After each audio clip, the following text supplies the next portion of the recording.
Tonight it's a short video. We're talking about Precal 1.4 Day 2.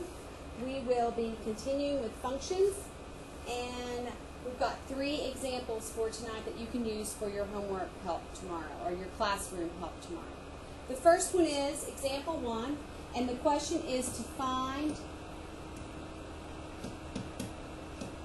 all real values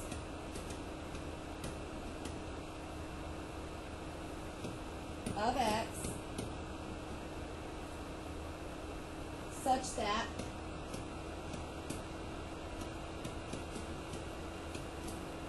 f of x equals 0. Remember, that's our function notation. Alright, before we get started, we need to remember that f of x is equal to the same as y. So we really want the function where y is equal to 0, or the equation is equal to 0. So, here we go. Here's our example. Let's see if I can pull this down, and I'll just do it. Alright, let's do this on a new page. Alright, here we go. So our first example, using those instructions, would be this. We want f of x, which is equal to 15 minus 3x. But we want f of x to equal 0. So we would have 15 minus 3x equals 0. We would subtract 15 from the other side. We would have negative 3x equals negative 15. You would divide by negative 3 on both sides, and therefore x would equal positive 5. So we could say that f of x is equal to 0 when x equals 5. Alright, next example. On this example, we want to find values of x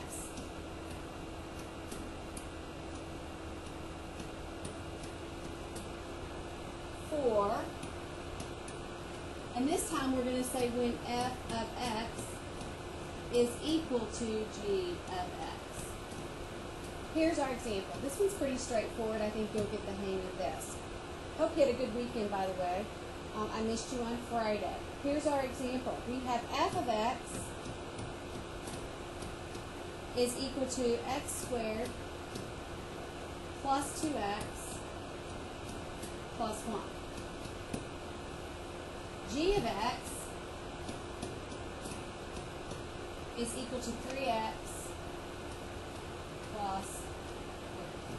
Since we want f of x to be equal to g of x, we're going to set the two equations equivalent to each other. So we're going to have x squared plus 2x plus 1 is equal to 3x plus 3. Because this is a quadratic, all quadratics, when we solve them, should be set equal to 0 first. We're going to move everything to this side and set them equal to 0. So we would end up with x squared. If we move 3x over, we'd have a negative 3x and a positive 2x, so you'd have negative x. If you move the 3 over, you'd have a positive 1 and a negative 3, so you have negative 2. That equals 0.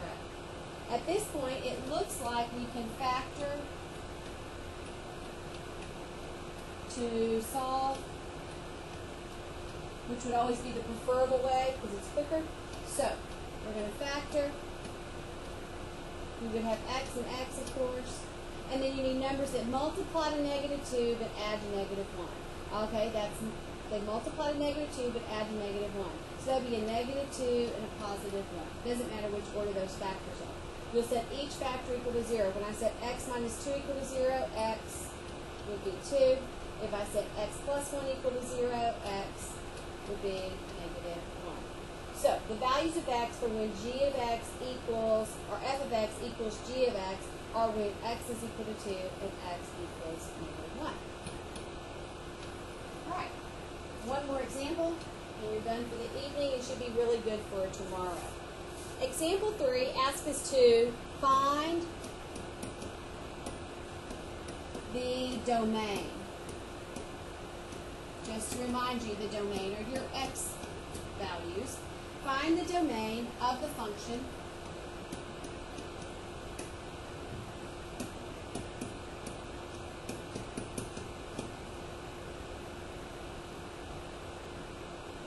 That's the question. Find the domain of the function. What we're going to be looking for is we're going to look for what I call restrictions.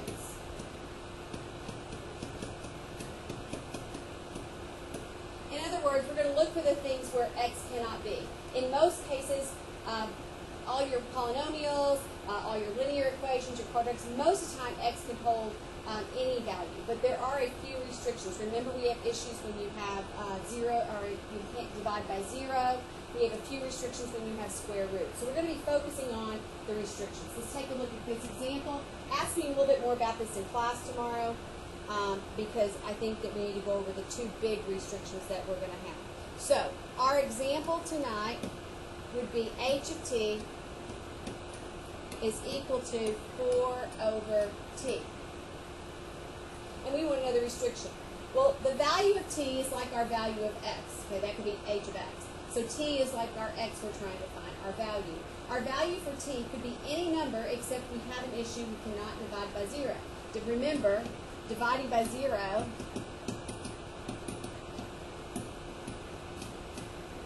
is undefined. So we can't divide by 0, so it would be all values except 0. For me, I am fine with you just writing your restriction. I will assume you understand it's all the values except the restriction. This restriction would be x cannot equal 0. If we wanted to look at that on a number line, at 0 you would have an open circle, and it would be all your values going to the left and all your values going over to the right. All to the left forever would be, of course, negative infinity. To the right forever would be positive infinity. And you could write your domain. I am fine with this. Good for Mrs. Zorn.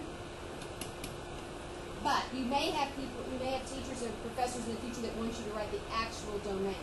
So the actual domain would be negative infinity to 0. You put a soft bracket because it's not equal at 0, and then you would continue and you would say, or it's from 0 to positive infinity. And those soft brackets means it omits 0. All right, have a great night. See you tomorrow. Good night.